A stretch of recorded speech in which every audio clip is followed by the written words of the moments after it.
The Cornwall Planning Board. We have a small agenda tonight, and we'll get right to it. All members here and accounted for, with the exception of Mary Beth, who is heretofore ill-disposed because she's working on our elections tomorrow. With that, I have some correspondence, which I will provide Fran. One, Dominic, to the Planning Board related to the outlining of the town laws, I believe. Don, do you want to do just a real quick brief on that, like 30 seconds? Yes, so there was a letter that I sent already because the board made recommendations regarding the local law that was changing the zoning. Now there's two other referrals from the town board. One is to create a new chapter of the code for tree preservation, and the other one is for stormwater regulations revisions that would increase the requirements on projects before the town in connection with stormwater management control. And both of those are currently being considered by the town board. The town board, I believe, already had and closed their public hearing on those proposed local laws for tree preservation and stormwater. And they also had a courtesy referral to this board because they're basically laws that this board will have to deal with on a regular basis if they get adopted. By that courtesy, I mean they're not a mandatory referral. The town board must send zoning changes to the planning board, but these fall outside that category. But nonetheless, they're offering the planning board the opportunity to weigh in or comment on anything in connection with tree preservation or stormwater revisions. So that's something, if the board wants to collectively make recommendations on either of those, now would be the time. Board members, do we have any comments or recommendations? For the record? Hearing none, Dominic, we don't have to take any formal action, right? You don't have to. I'm in favor of taking no action on either law. As in, we don't need to respond to the town board, correct? right. You're not under an obligation to do so, that's correct. So, That would be my preference. okay, though? Well, yeah, we don't have any comments, so. No, okay. With no comments, that's fine. With no comments, we'll move forward. Okay, I have a letter from Brad Schwartz related to the extension of the approvals for Cornwall Commons, the 6-month extension. Anyone have any questions related to it? It's kind of a pro forma thing, we do it on a regular basis. Move we grant the extension. Second? Second. In favor? Aye. Okay, there you go. Okay, with that, Fran, I'll provide you with the other correspondence, one from the county related to the fire information, which I'll give you, okay? With that, we have the 2024 Planning Board work meeting schedule before you. Does anyone have any issues, questions? It's basically the same as it is in the past, and just for your edification. Everybody okay with it? Okay, moving right along. Everyone received their minutes that Fran so aptly prepared. Great job, Fran. I'll take a motion to approve. Motion to second. All in favor? Aye. Very good. Okay, we have public hearing, Plotkin subdivision tonight. Dude, and here it is, easel in hand. Mr. Chairman, while they're setting up, may I Please. compliment the fire chief on his thorough treatment of the fire concerns related to treetop development project. It's a relatively lengthy document. He went through a lot of stuff to do this, and so I think it's appropriate that we thank him for his efforts. And the fire chief here. Fire chief's here? But still, it's on the record. It's on the record, so. Absolutely correct. Makes it simpler. Okay, with that, introduce the public hearing. We'll have you do a very brief, and if there are any comments to the public, if you please give your name, your address, where you live, and limit your comment to 3 to 5 minutes unless it's really incredible, and then we'll let you go on a little further. Okay, with that. Good evening, my name is Vince Petersak, here tonight for the Plotkin subdivision. The parcel is a 15.9 acre piece of land, which is on the north side of County Route 20. It's also known as 175 Oresvilles Road. It butts to the west side of the trestle, and an old railroad cuts through the property, which currently is owned by OSI, and it will be getting turned over to the County of Orange for a walking trail in the future. We're accessing the site with a cul-de-sac, which will be a private road for the 4 lots. Each lot will be serviced by individual wells and septics. And we have a parcel A, which is 2.3 acres, which will be dedicated to the county in the future for a parking lot to access the trail.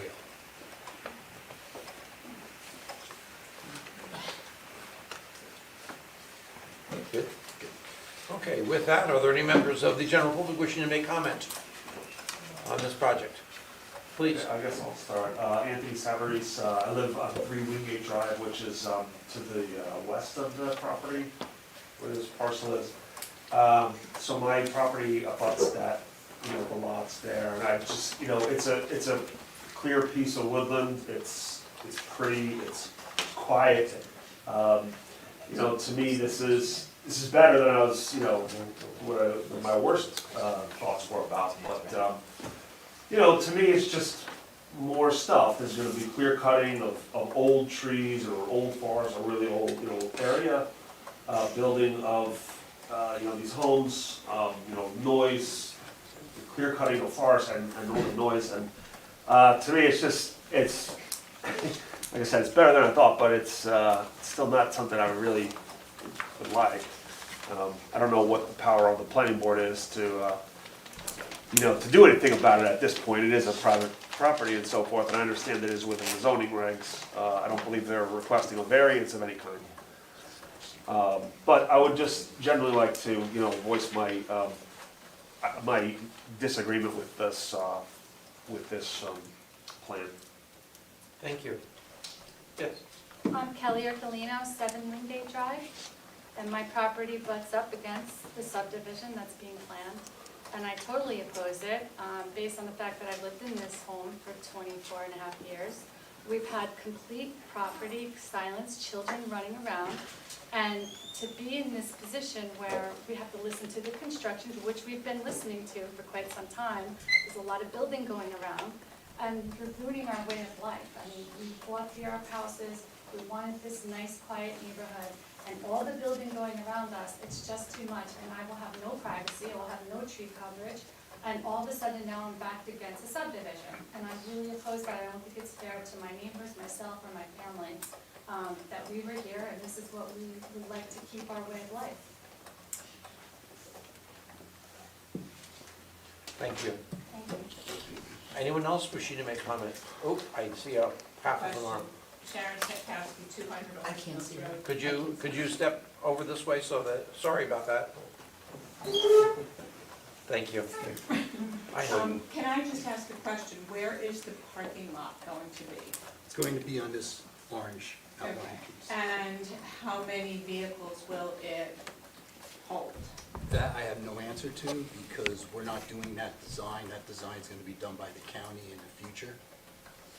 That's my concern, is because Ores Mills Road is a very busy road. It's been getting busier by the minute, and I live directly across from there, and I'm afraid for what might be going on parking-wise, so, and traffic-wise there.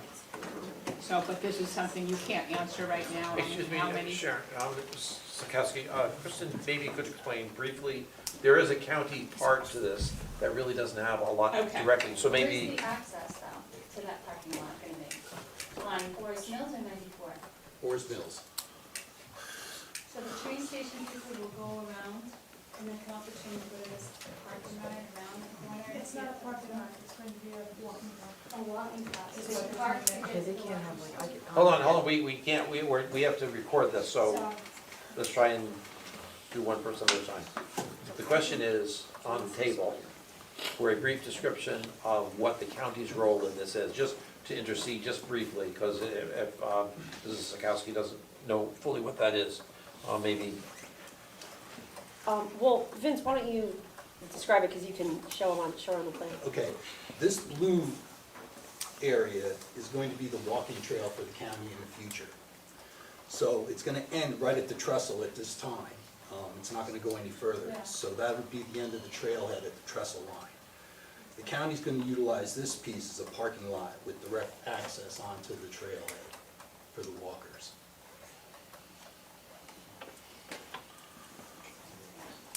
Okay, does that answer your question? No, my question was, Okay. Yes, please. Kim Schulman, One Blossom Terrace. I'm also one of the original residents of Canterbury Estates. I live on the corner of Blossom Terrace and Wingate Drive. Yes, also, this is better than what I thought it was going to be, but I am in complete disagreement because of, again, this is supposed to be a green community.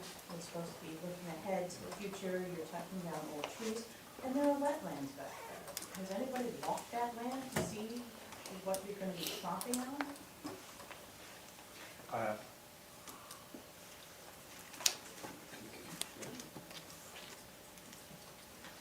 Anyone else, any other member of the general public wishing to make a comment? And we can't see behind this, the easel, so if there's a hand, make sure you put it up really high. Are there legs moving back there? I'm sorry. No? Quick general question. Sure. How far? Your name is- Jason Conachuk, 5 Wingate. I didn't hear you. Jason Conachuk, 5 Wingate Drive. How far off the road you're proposing are you putting the houses, as in toward our property? Well, obviously, this is just a plotted thing, but based on your estimation now. I'm not sure which direction you mean, off of Ores Mills Road? Off the cul-de-sac you're developing. Our homes are on the left-hand side. It ranges from the front yard setback, which is 60 feet, to the rear yard setback, which is 60 feet also. We have detailed plans up here. We've located every tree on the property. We show the disturbance limits also, so we're minimizing the amount of trees that have to be cut on the property, only for the house and septic areas, as well as the driveway. Kelly or Galino again. So where would your tree line be in respect to our back of our homes and our property lines?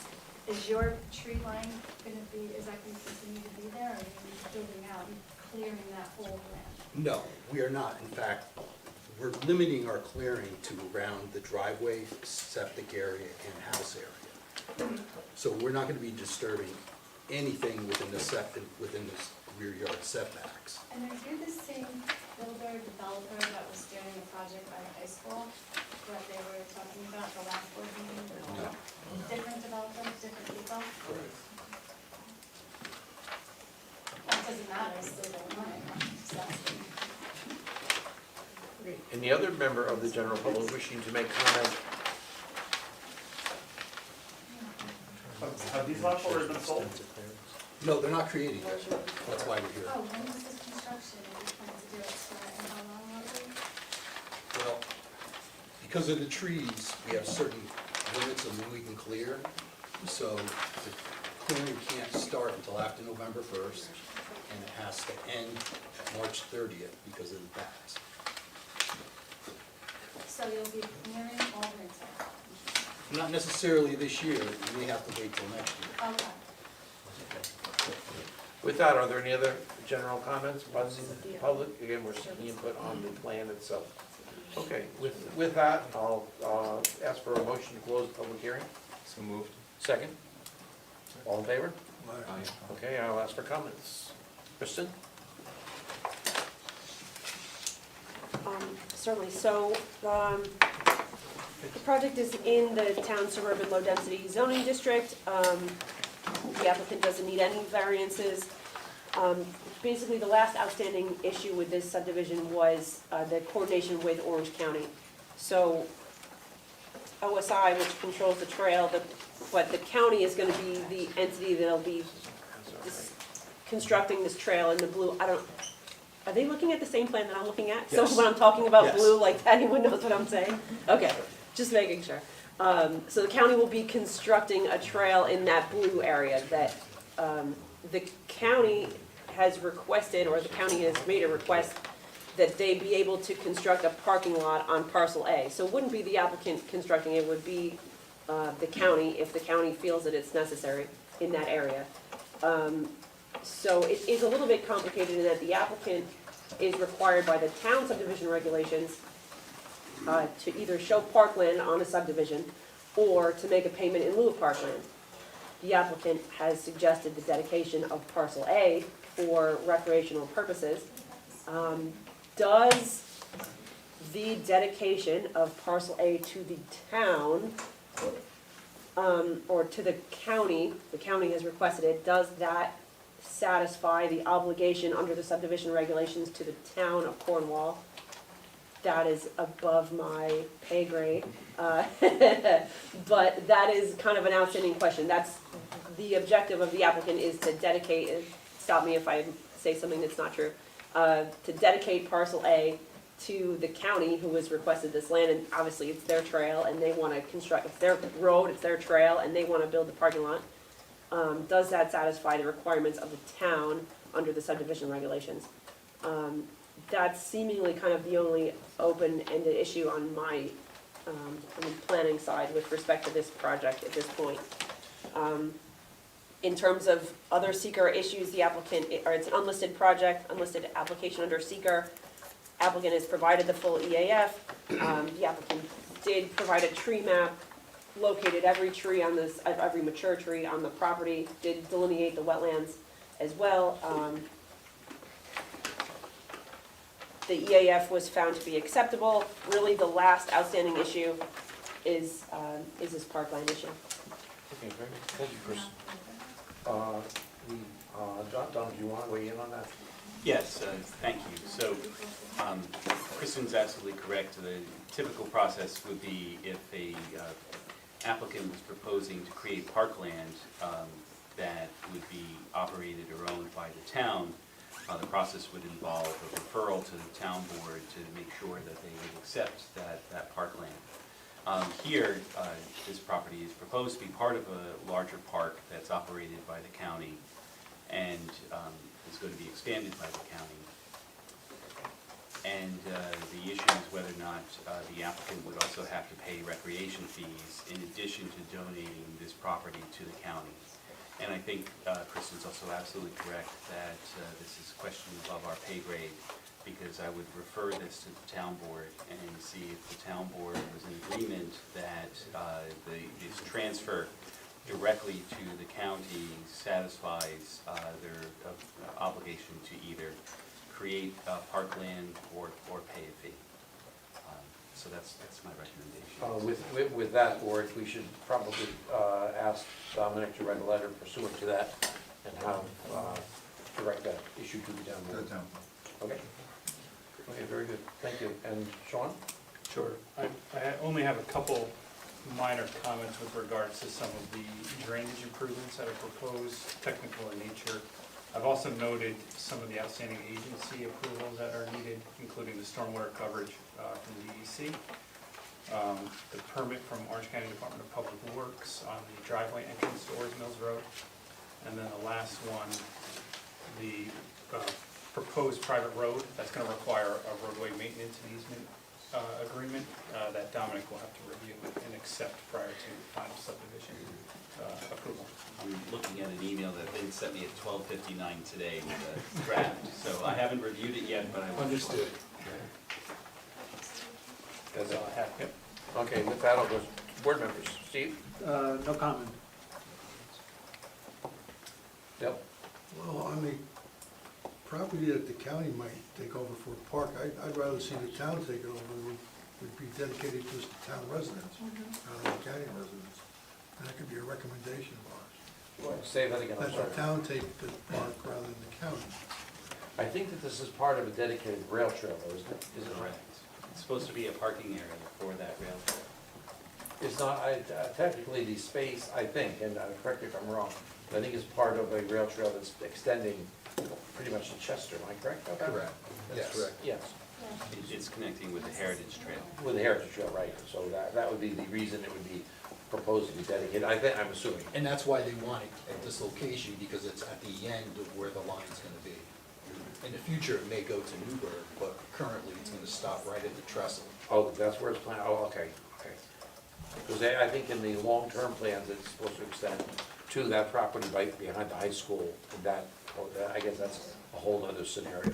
So as it stands, it just extends to the end of the property, Correct. but it is built per. But it says in Kristen's note, it says here, or if the town would even want to own this property. That's why I didn't understand what that meant. This is part of a trail. Well, one of the options would be for the applicant to dedicate it to the town. And if the town accepted it, the applicant would not have to pay recreation fees associated with the subdivision. But the flip side of that is that then the town would be left with responsibility for maintaining that parking lot. But it would be basically for the town residents, I in my understanding. mean, it could be if the town limited it as such, but I don't know that the county would accept, you know, a parking lot connected to their trail that was only limited to the town of Cornwall. That would probably be difficult to police also. It was just a question. Legitimate question. Is that it? Yep. I mean, with that, we have no action we can take, right? But the board- Oh, no, I'm sorry. The one that I was saving, the last, sorry. So that is County Route 20 there, Bill, so dedication to town would be potentially complicated by the fact that it's serviced by a county road. I don't know what all the legal implications of that would be, but there might be some. So the easement that's shown as Open Space Institute Land Trust, that is an easement that runs across the property, not the property which is owned by the Open Space Institute, is that correct? No, they bought this property. They own this blue property, Open Space Institute. Okay, so- We have an access easement across. Oh, across the their rail trail. property. Correct. Okay, so parcel A is owned by, Parcel A, we're going to be dedicating to. but you currently own it? Correct. So only the strip there that's marked Open Space Institute is owned by Open Space Institute? Correct, this blue line. Okay, and is it an easement on the adjacent property belonging to, shown as NF Green? Because I noticed it's 1-1-158, both north and south of there, right? It's shown as the same lot number, both north and south of this. So is this an easement there? This is the same tax lot. This Open Space owns that property also. Okay, under a different lot number there. This tax lot and this tax lot are the same. It's gonna be just like lot 4 with the zigzag. Lot 4 is gonna own this property and this property. Okay, thank you for explaining that. I also wanted to mention that if you want to take a look at the limits of disturbance, so the plan that's marked tree survey in this stack shows in bold lines exactly where the limits of disturbance are going to be. And I think that addresses some of the questions that were posed by the public this evening. But it's not easy to sort out in plans where that is, but it shows pretty much what would be the limits of tree cutting. Right, so I heard the words clear cut this evening.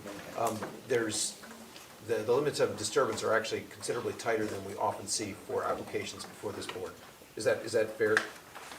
Yeah, this was the minimum necessary. I mean, it's benefited because it's a fairly flat site, so you don't have to grade a considerable amount of land. But yeah, this is about as minimal as necessary to construct a septic field, a driveway, and a house on this particular site.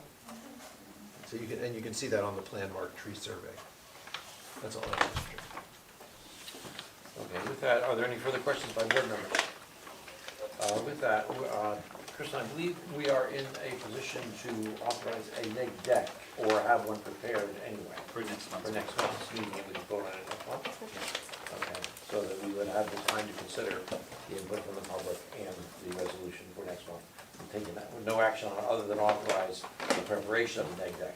For the board to consider. Yes, for next month. Okay. Okay. Yeah, and we'll have information from the town board by then, so we Right. can kind of, Well, we have to wait for feedback, yes. yeah, Okay. nail down that last item. Okay, are any objections to that? All in favor? Okay, Thank you. Nice evening. thank you. I already did.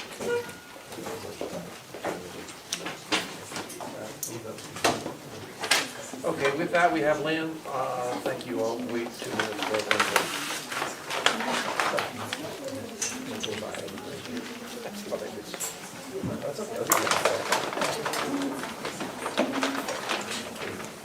Okay, next will be Lands of Shop.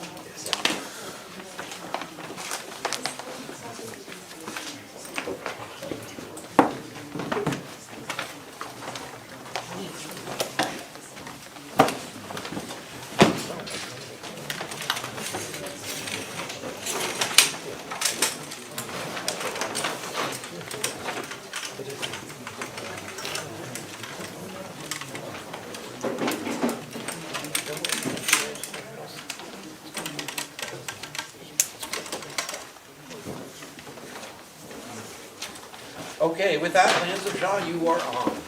Perfect timing. Good evening, everyone. Ryan Smitham with Mercure Norton Petroleum Marshall, engineer for the applicant. Just a brief reminder that this project site is located on the southerly side of Waterview Terrace and is located in the SR1 zoning district. The project proposes a two-lot subdivision on the southerly side of Waterview. Individual driveways are shown accessing the site from Waterview Terrace. The dwellings are intended to be served by connections to existing sewer lines located on Lakewood Drive, and individual proposed wells. We've prepared a clearing grading plan which has been proposed to you before, but the plan's been updated to show some a tree mitigation, a clearing mitigation plan for the overclearing that was conducted by the site contractor. The majority of that happening on the northwesterly side of the site where some additional clearing was completed, as well as some trees at the entrance, and then some proposed plantings for the proposed sewer connections located at the southeasterly side of the site here. Am I right? The site factory was okay, very good, thank you. Kristen? So the last meeting, the last time this applicant was before the board, the discussion focused on the tree clearing at this site, which everyone is aware of. The tree clearing was outside of the limits of disturbance that were shown on the subdivision plan, and this board talked about the need for mitigation for that additional clearing. The applicant has provided a tree planting plan. We've added those trees onto the subdivision plan that shows a mix of evergreen and deciduous trees along the property lines, in areas of excessive clearing, and near the driveway entrance on lot 1 and the northwestern corner where the overclearing occurred and actually the clearing extended over the property line onto the neighboring property. The locations are basically what this board directed the applicant to do at the last meeting. The species are a mix of trees that they found on the site, that are present on the site, and kind of species based on the location, down the driveway, and based on some of the locations of the proposed trees. Okay. The trees, I did have a couple of site plan issues. You know, the trees that are to be preserved are still not really shown to be preserved. There's no tree well. There's one of the soil stockpiles on top of one of them. There's no protective fencing, so that needs to be addressed still. But otherwise, we don't have any additional comments. This is a negative, unlisted action under seeker. Our office, we did prepare a negative declaration in September of last year for this application. And then we kind of paused while the applicant was dealing with the tree clearing issue. So this board hasn't taken any formal action.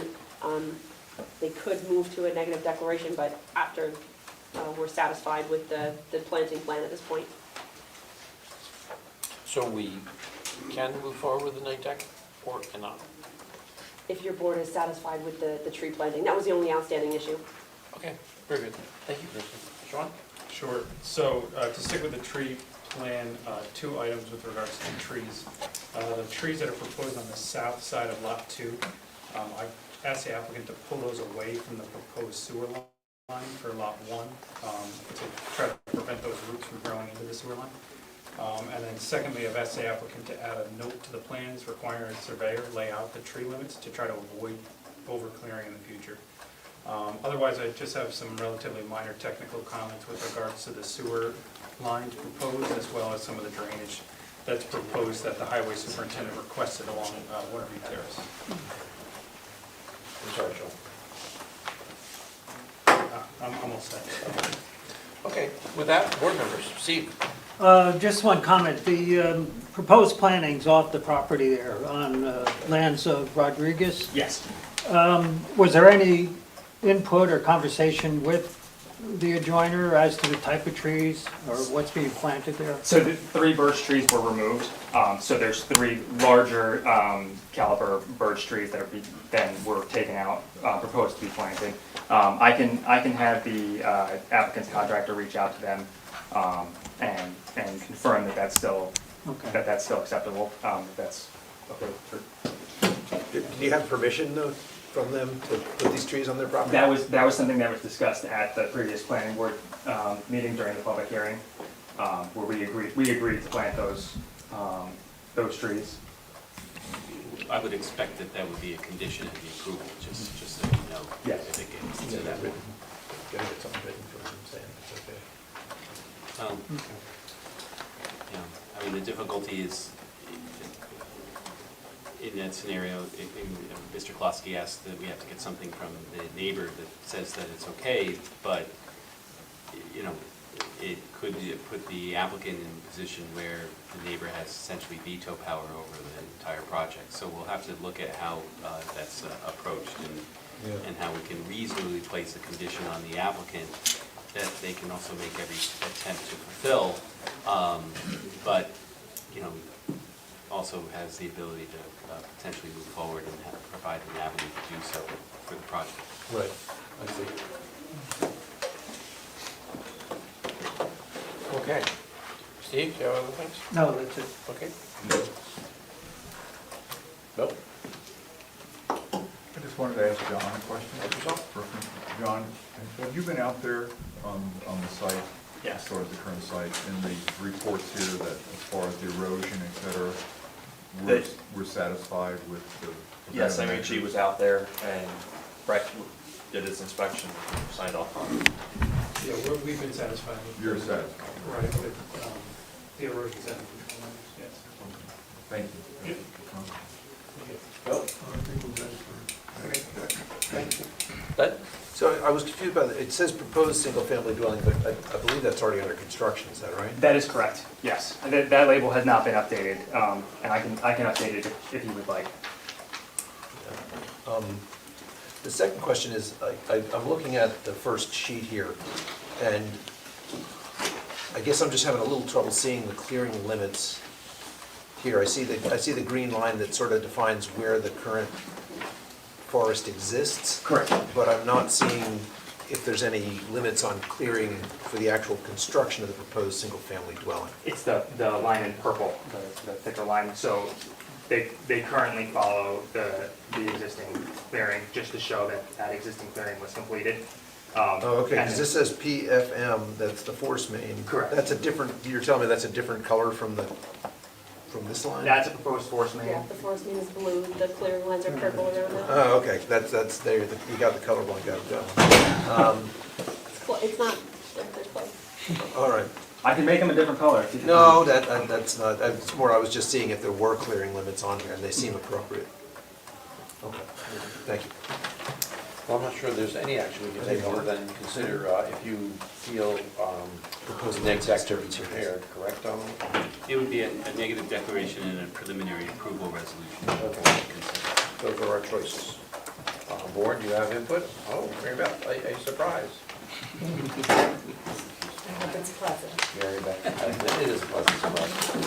Mary Beth being all present and signed in. Okay, with that, I'm open for suggestions. Members?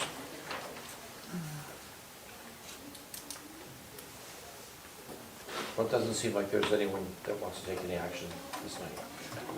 At this point, I mean, the resolution, or the motion would be to authorize the board's consultants to prepare a negative declaration and a preliminary approval resolution. Are my fellow members okay with that? Yeah? Yeah. Okay, with that, we'll ask for that to be prepared. Okay? Thank you. Thank you very much. Lands of Perry will be next.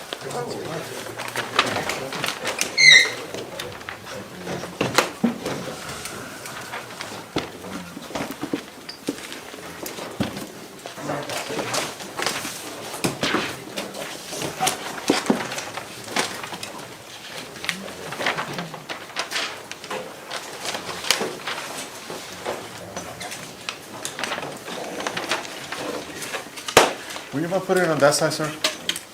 Would you mind putting it on that side? Thank you.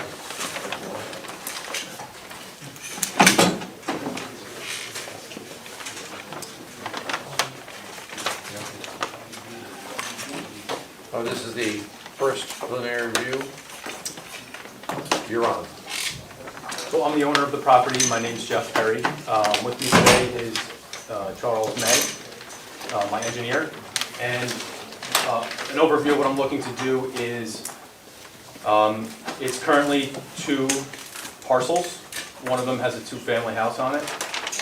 And the other parcel is a smaller, pre-existing non-conforming lot. So I'd like to do a lot line change to basically make both properties conforming to today's zoning. So I will let Charles go into more detail about the lot line change.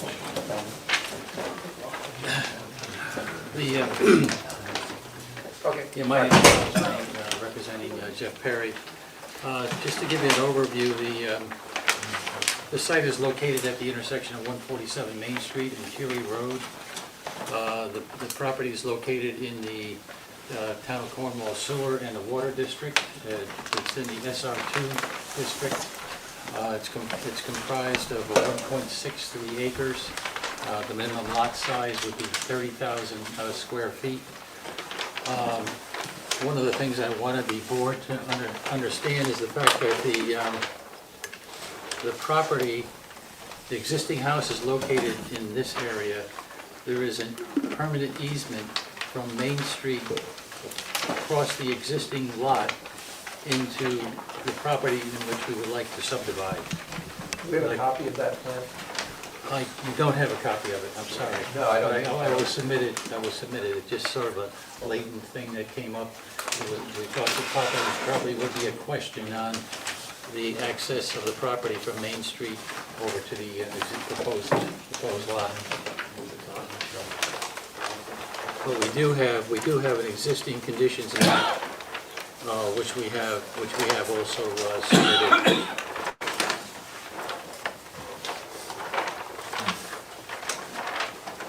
So essentially,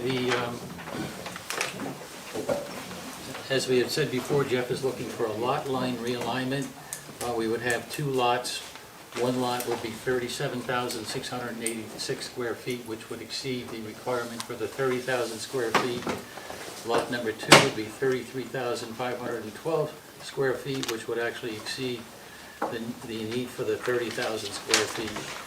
As we go through the setbacks, we have the front yard setback requirement is 30 feet for each lot, which we have required, and the rear lot setback would be 30 feet also. If you look at the front cover sheet, it will give you all of the site data information that we have provided on the plan. We also feel as though we have the correct lot width. I believe the requirement for the minimum lot width would be 100 feet. In each case, in lot 1, we have 110 feet, and lot 2, we have 110 feet, .85. So essentially, we feel as though with the lot line realignment, it would be quite easy to achieve all the requirements that are established in your zoning code. You meet all minimum requirements on both lots? Yes. Correct. Okay, very good. Okay. Thank you. Comments? Kristen?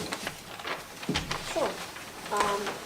So, first I want to point out that the town of Cornwall does not have a lot line change provision, so technically this is considered a subdivision.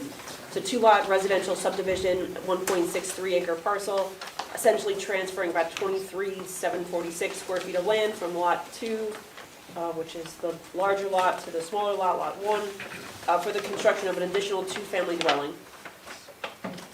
Each of the lots to be served by public water and sewer, which is reflected in the applicant's bulk table, and that dictates the bulk requirements for each of the lots.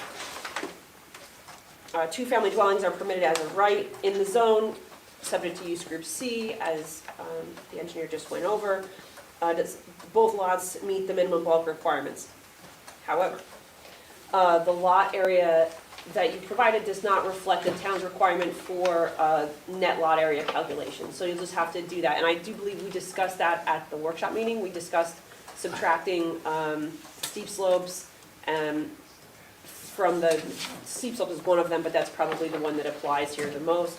Wetlands have to be subtracted, steep slopes have to be subtracted, any areas within You're easements. talking about the, what grade, I apologize, I meant to give you a call to ask you that question, but there just was a time limit.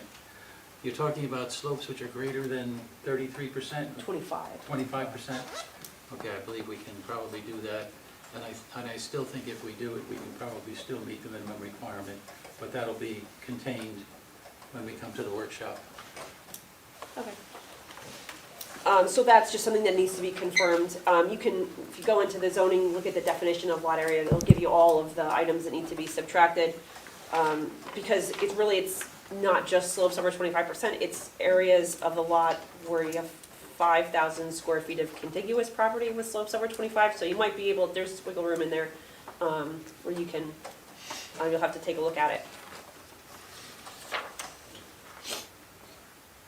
Otherwise, we had a couple of minor comments for the most part. I will let Sean talk about private road, but when you have a driveway that serves multiple lots, it is considered a private road under our town zoning. The private road has to be constructed to town road specs. The limits on private roads, our code limits private roads to a maximum of 6 lots. Interestingly enough, the zoning requires 2-family lots to be considered 2 lots, 2-family dwellings to be considered 2 lots. However, both of these 2 particular lots do have street frontage on a public road. The driveway is really strictly to avoid disturbance within the sloped area and within that, along the street frontage. So when the lots have frontage on a public road, you can go up to 6 on a private road. So I do believe that this is consistent with the zoning.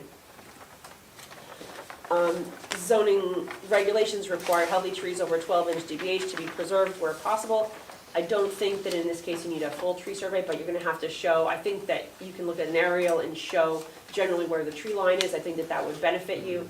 And again, you're not clearing, because of the nature of the private road, you're not clearing the land along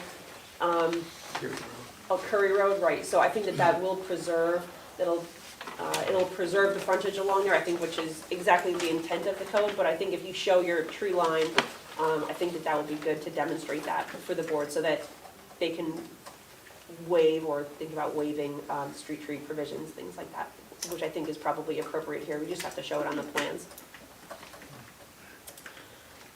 This is an unlisted action under seeker. The applicant did provide a short EAF, which we find acceptable. I did pull up the wetlands.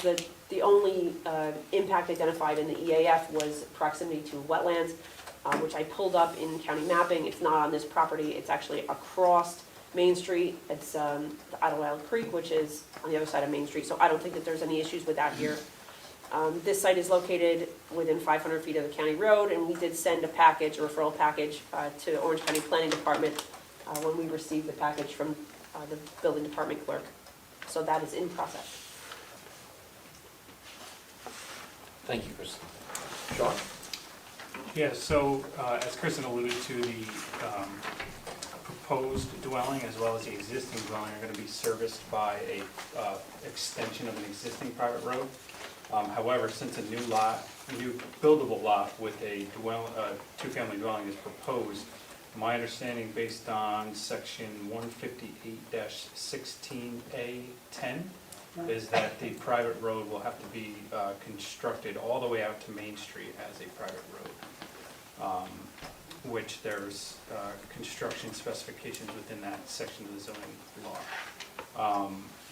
Otherwise, there wasn't any grading or utilities shown on the plan, so they'll have to be added in future submissions. And that was kind of the highlights of my memo. Very good. Thank you, Sean. Steve? Yeah, for a record for the board, just to make a statement that I have done and I am doing work for Mr. Perry, but I'm not involved in this particular project at all. So with that, just a couple comments. One, that with the lot line change and the driveway running across what would be Lot 1 into Lot 2. Given the private road status, you would also need a right-of-way across Lot 1 to get to that lot. And just so you know, that right-of-way would also, as Kristen pointed out, would have to be subtracted from the lot area to come up with the final buildable area of Lot 1. In addition, I think Sean touched on it in his comments that, and thankfully so, it's a pet peeve of mine, that you have a note that information is taken from a survey done by Howard Wheaton, but we would like to see at least a letter of acknowledgement from him that his plan is being used for this purpose, or a signature and seal on the existing conditions plan. We intend to do that. We acknowledge the fact that we took the information from him. He's working with us on this particular project, so he's aware of it. Okay. And also too, just one last comment is on your proposed layout plan, which indicates the existing lot line change. That I would like to see more information on the boundaries of that. Currently, I believe on that sheet, you just show distances on the line, and I don't think there is any information on the proposed lot Well, line. it's all on the cover sheet. Everything is on the cover sheet. All the site data is on the cover sheet. These are the actual setbacks. Yeah, the site data, but I'm talking about the actual dimensions and courses on the proposed lot line change. No worries, we can do that. You can. No worries. Okay, very good. That's it? Yeah. Christian, can I get a copy of your comments and then Sean? Kristen, Steve, are you complete? Yes, I am. Okay. John? Good. Sounds good. Mary Beth, you want to weigh in? I think everything's Okay. Go. All set. So you have, as I understand, oh, yes. Sorry. That's all right. And so that last plan that you showed, which was in addition this evening, will be included in the next packet? Yes, I apologize for that. It was Okay, and to something include that- grading details and drainage and all of that, all the way out to where you're connecting up to Main Street. Yeah, we wanted to get a feel for the board's reaction to our plan this evening. We really didn't want to go for drainage and grading and everything else. We just wanted to get a feel for how we felt about the project. Very professional. Did you get the feedback that you were looking for? We'll have to process it. We're gonna have to talk about the private road It seems situation as at though, the next mind you, workshop. that lot is 37,000 square feet, correct? Where the road passes? Right in here. So you have to deduct it from there. I doubt very much if that's more than a couple thousand square feet, right? I wouldn't think so. Okay. Very good. Okay. Thank you. Thank you so much. Okay. Thank you.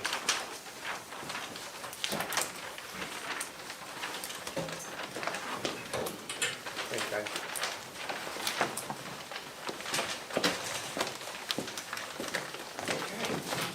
Tree tops.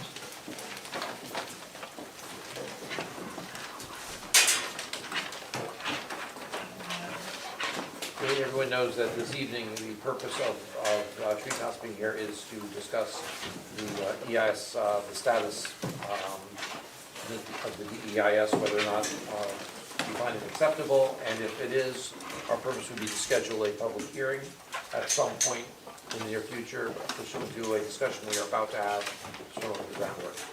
There's no presentation necessary, but you're welcome to it. Thank you, Chairman. Just for the record, I'm Lucia Chiocchio with Cutting Fader, and we represent Treetop, and I'm joined by Ryan McDermott of Dynamic Engineering, the project engineers.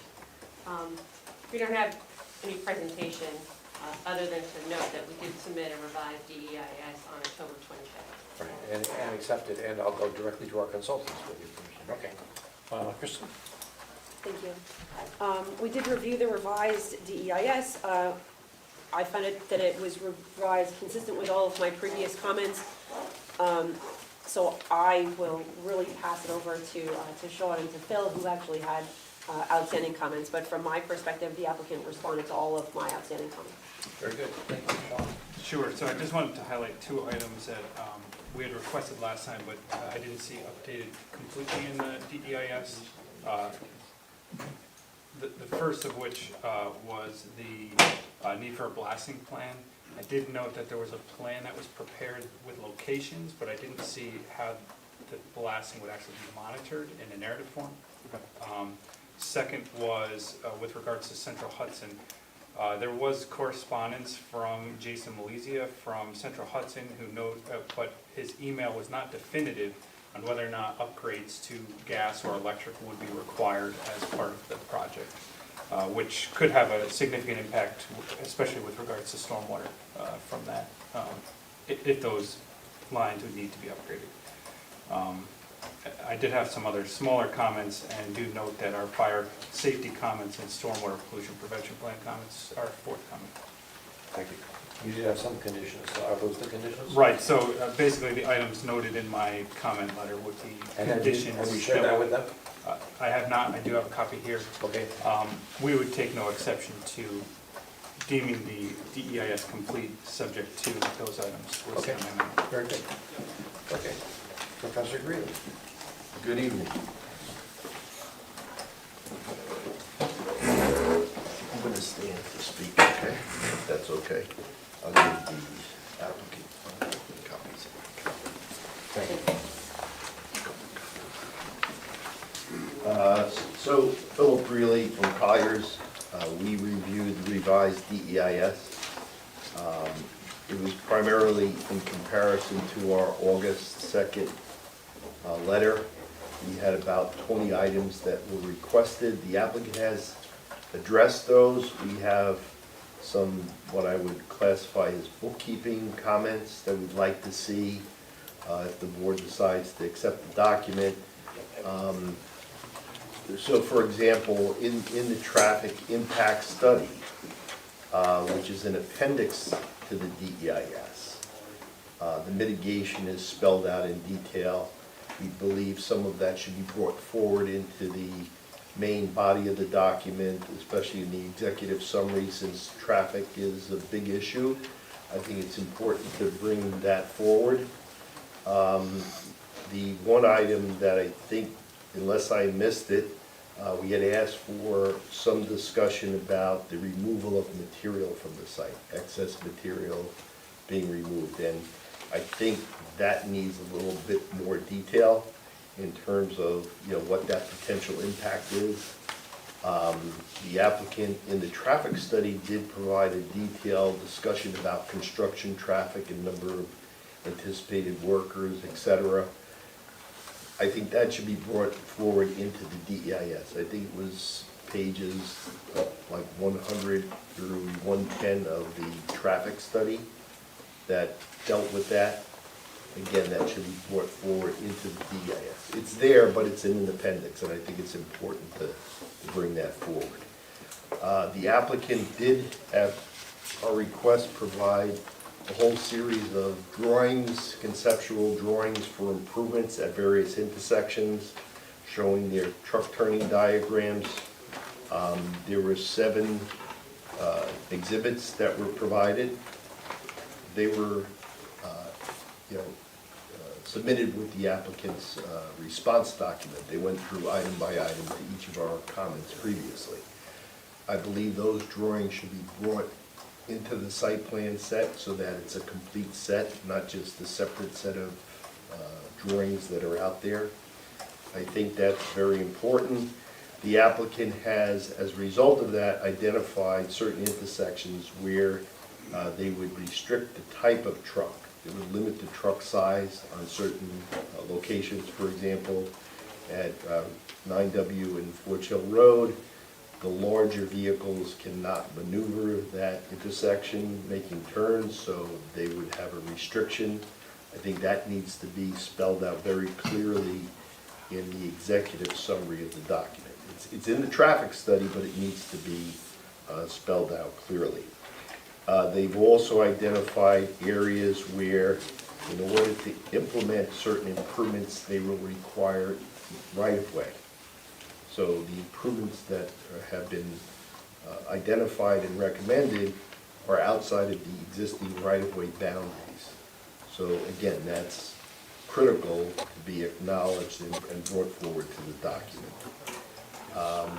Excuse me, Phil, can I ask a question about that? I noted, especially on page 3 or 4 of your report that you provided to the planning board under item 10, you addressed this rather specifically, and you mentioned that especially at 9W as Quaker, 9W at Angola Road Ramps, and 9W at Old Forge Hill Road, you note, as noted on the plans, the ability to improve these intersections to accommodate truck traffic, turning movements will in many cases require right-of-way acquisition to implement such.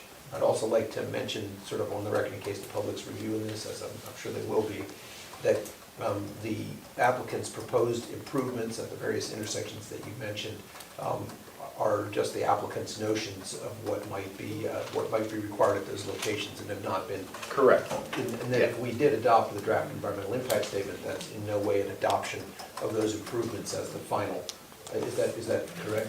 Absolutely. Yes. I think we spell out in our letter that this is whether the applicant has addressed the items. Right. We haven't completed our technical review of the document. We'll do that next, where we'll go through each mitigation, each analysis, and see if there's more details.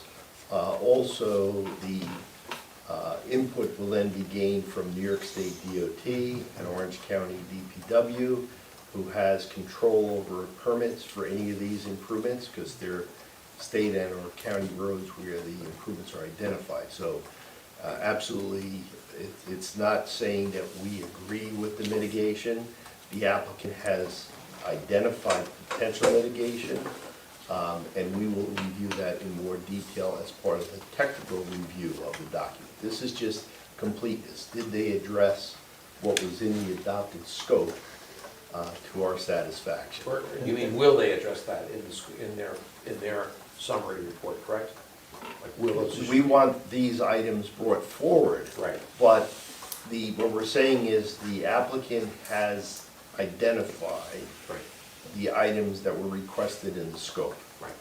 Whether or not the mitigation is adequate or there's other mitigation, that will be the next step once we do the technical review of the document and the input from other agencies.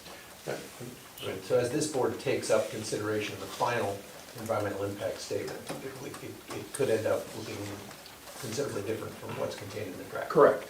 Okay. Correct. Thank you. The final environmental impact statement is the board's document. So, that's based on the technical review that we'll provide, and Sean and Kristen, and so. Very good, thank you. And public input, of course, once you have the public hearing. Well, that's our purpose, is to set up a public hearing to garner public input on this.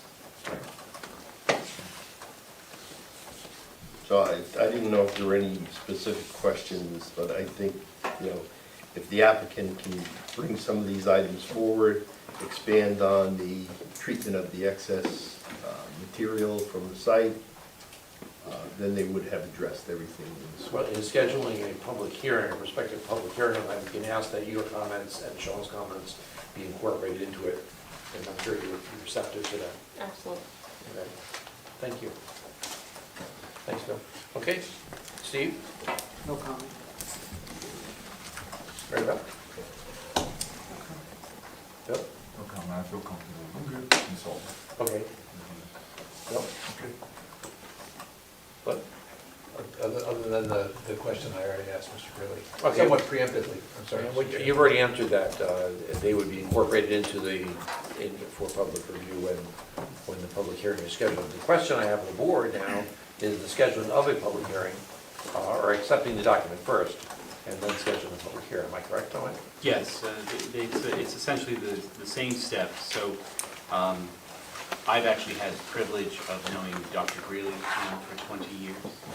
And it's funny because he talks and I hear myself, because I've learned to say the things that he says to the board. And so it was very apt.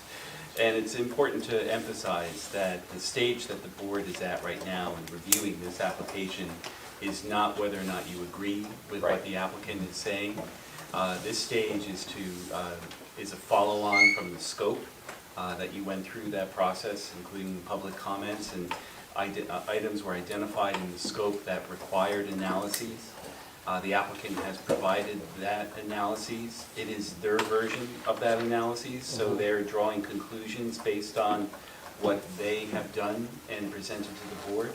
The question that the board has is whether or not they have provided enough information so that the public and other interested and involved agencies can now start reviewing the Now, document. let me ask you something. So if the various agencies, Cornwall Conservation, for example, have input, then they could provide that at the public hearing? Absolutely. Or after, or in the interim, since I think that there are a number that will receive this, so basically we're releasing this document.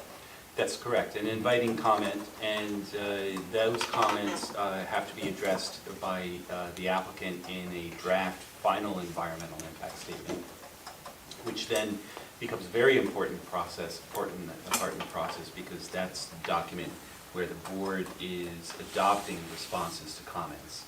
And at that point, if additional mitigation measures are required, that's where that will be spelled out. I want to make sure that everyone on the board understands. Yeah. One thing I speak with great clarity, but. See, Dr. Greeley said it much more succinctly than I did, and it took less time, as you said. In any event, it seems that the applicant has some additional reworking or pulling forward items into the body of the document, and also coordinating with Central Hudson to the extent you can to get a response as to whether or not off-site improvements are going to be necessary to serve the project. How much time do you think you need to do that? It sounds like most of the comments left from the professionals are relatively minor. The only lead item I'd be concerned with is getting a definitive answer from Central Hudson. It's been a bit difficult to get a response out of them, but we'll do our best to try and get back and forth. Can I ask one question? Sure. The need to, for example, the turning ramps off of 9W, the Angola Road, where additional properties have to be allocated in order to extend the radius. How does that work? Do they have to get permission from the state or owners of the property, or? And does that come ex post facto, or is that? They've identified areas that would be necessary Right. to implement what they've shown, okay? It could either be done by acquiring the land from the property owners directly. Right. If it was an improvement that the state or the county was also advancing, then that's a whole different process.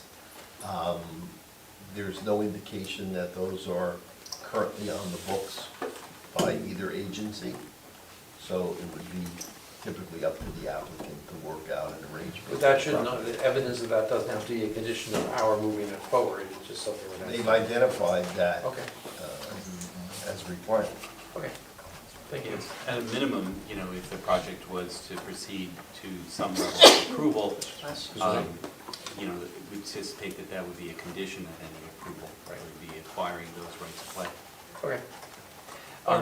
But back to my question though, because, and I realized I was trying to pin you down, and the reason why I'm doing so is that I'm hesitant to recommend to the board to schedule a date certain for a public hearing if we don't know when the actual document's going to be available for the public to review. So, yeah, fully understood, and thank you for clarifying. I think the things that we can control no more than 2 weeks, it sounds like.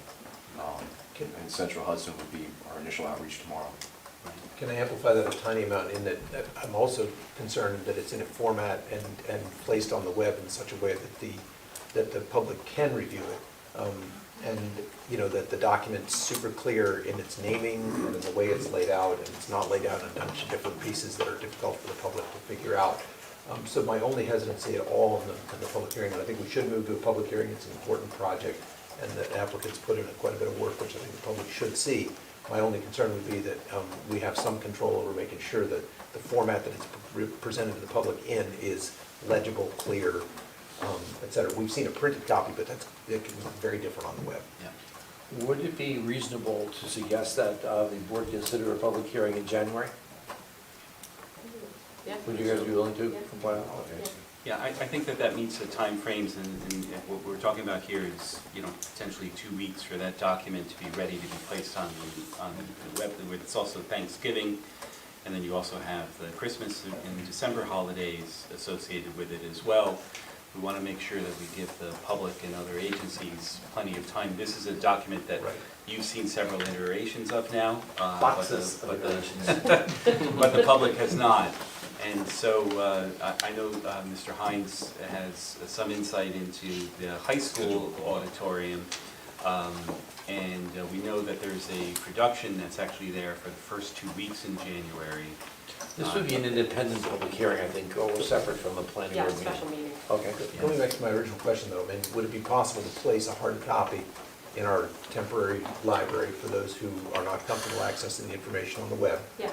And would it be possible for this board to take a look at our December meeting, the actual, what it actually looks like, what the public can actually see? Absolutely. And provide commentary and feedback on that, because I do want to make sure that it's possible for the public to get into this information, and I have seen a wide variety of presentations over the years in terms of a web presence for these kinds of, and this is such a central project for our community. The only caveat that I would offer there is that I did receive information that the temporary library is closing in the near future, because they're going to be closed, I think, at least for a week to 10 days as they transition back to, the library has construction that's happening. But in any event, it could be placed on file at Town Hall. So if anyone wants to review it there, that might be a better option, at least in the interim. And then the library when the library opens. Correct. And So would the building inspector's office be able to host this document then? Because that would be the obvious place for people to go. Yes. That's They where people should go. have, you should have a We always version there. have yeah. Okay. We have a public viewing copy. Yeah, I just want to, what I want to make sure is that there's so much information that you already have. I want to make sure that everything from earlier iterations is not, doesn't get confused with the new stuff. Because I know there's a lot, obviously there's a lot of stuff, there's a lot of loose appendices and documents and things. And I would like to make sure that, the same thing with the town website and with the applicant's website, that once this document is filed, which means sent to the lead agency and to the DEC, that all of the previous documents that were part of earlier drafts are gone, so that they're not confused. They're not confusing the public.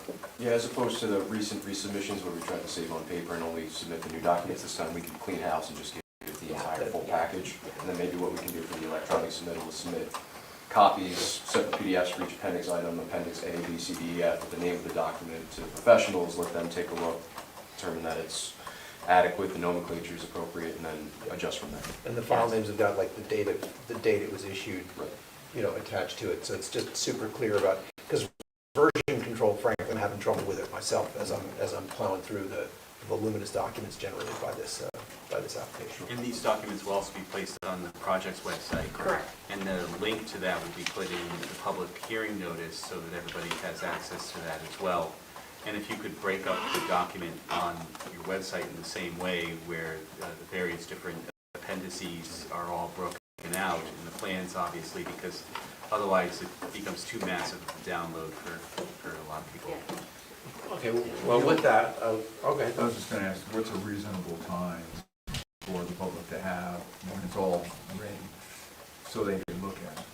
So there is supposed to be 60 days, The public can get it. consideration. So if the document itself is, say for instance, posted on the website and becomes available and circulated by December 1st, and then the board has public hearings, say, in the middle of January, you'll have to factor that into the timeframes as to, there's also written public comment that is mandatory after the close of the public hearing. After the close of public, so Correct. they have that additional time, that 60 days to. Correct. Okay. So does, we have to find a time in mid-January, if that's an acceptable time, to get a block of, 8-9 hours at the school to. Are you looking to use the high school again? I was going, I think the preference would be to use the high school, but is it available on January 16th, which would be a Tuesday? There's a concert that night. The 17th is free. It's a Wednesday? That's a Wednesday. And Thursday, there's another concert as well, if you're going for that week. How does the day, January 17th appear to everyone on the board? A special day? Proper day? Wallkill Planning Board. How about the consultants who are important to this matter? I'm available. Okay. It's a Wallkill Planning Board night, but I can, someone will we'll figure it out. You sure? Okay. Dominic? I have a conflict, but I'll resolve In our favor? it. Always. Okay. Bill? And someone will reach out to the school for all that. This is me just submitting Accommodations. a Okay, availability. with the consent of our consultants in mind, would the board have any objection to scheduling, or first we have to accept? This would be accepting the DEIS as ready for public, to commence public review, circulating to all interested and involved agencies, and tentatively scheduling public hearing for January 17th at a location to be determined, but likely to be the high school, conditioned upon the applicant posting and completing the revisions that were discussed tonight. Integrating Sean's and Phil's comments. Correct, by no later than December 1st. That would be the motion. Okay, and would that be So, doable? Okay. Okay, with that, I'll ask for a motion. What Dominic said. So moved. Okay, second? Second. Second to what Dominic said. All in favor?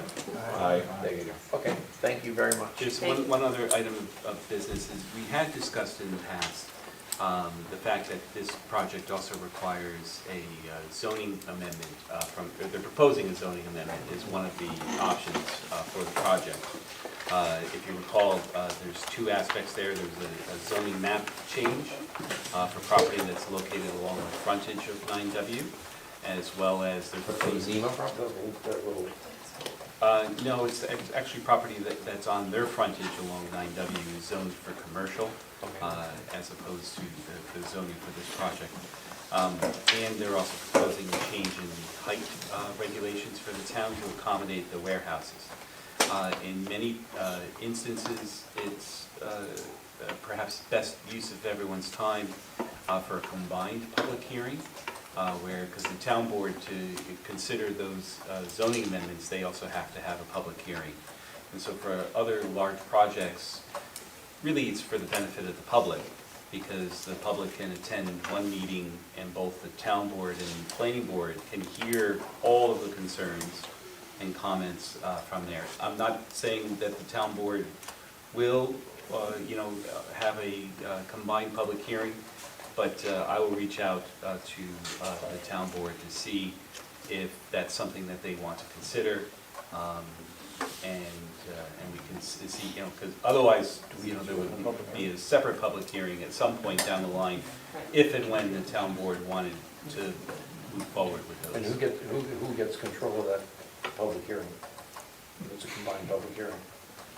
You do. Yeah, you do. You do, but essentially the way it works is that both boards would be up on the stage, and they would both open their meetings, and go from there. Okay, is that acceptable? Yes. The seeker does encourage that there's multiple public hearings, that they be combined so that people can comment once and feel that they have their comments as part of the record before everybody that needs to hear their comments. Right. So, and it's really an accommodation to the public so that they don't have to go out twice and say, didn't I tell you? Or whatever comment that they Us and have. the town board and not the ZBA. Well, there's no application pending before the ZBA. The ZBA remains an option for the applicant if there is no zoning amendment as far as height is concerned, but not in connection with. Does that require a change in the town code for the change item? Which is what they've made a written request. So it's not a variance, it's changing the code, correct? Correct. So 2-ring circuits rather than all 3. Could be a 3-ring circus anyway. Those are your words, so I'll leave it at that. But I reiterate, that is not, we're not looking for a variance of the 44-foot height, but rather a change in the town code to allow for a, whatever height it is. The applicant has proposed a zoning amendment to the town board. Okay. It's completely discretionary with the town board as to whether or not they want to move forward with that. In the absence of the town board moving forward with the request, the applicant always has as an alternative avenue the ability to request a variance from Okay. the So zoning board. that's not on the table. But, just on that, I mean, they would have to make an application to the zoning board, they would have to meet the standards, and the zoning board would have to agree that the variance was warranted. Okay, so we have nothing to do with it. No, sir. Okay, we're done. Thank you. Thank you for your time. Thank you. Did we vote to have the public hearing? Let's get it in front. You did. Okay. It was in the motion that never ended. Sorry. Y'all, okay, do we have anything else on the, that we need to discuss? Anything else? We can